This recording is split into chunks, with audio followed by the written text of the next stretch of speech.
Hey, so I just wanted to show you how to cook the gnocchi once you had them formed. I have a pot of boiling salted water, which I reduced to a simmer, and then I added the gnocchi to it, gave it a stir, and you'll see that as they're cooking, they're starting to float.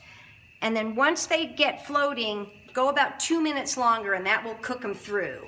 And then once they're cooked, you can just remove them from the water, and we're gonna add them to our skillet that I have over here that has a little bit of butter in it.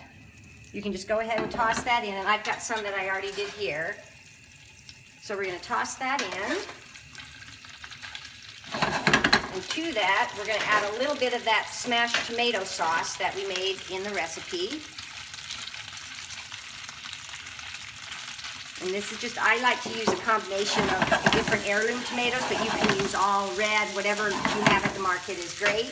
And then I also like to add a little bit of the starchy cooking liquid from the gnocchi, because that's going to give you a little bit of viscosity in your sauce. So add a little of that.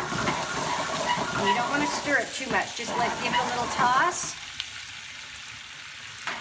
Let them heat through. Like that, and then put them in your serving bowl. I like to add a little bit more basil and a little bit of Parmesan and black pepper, and you're good to go. So enjoy the recipe. Thanks.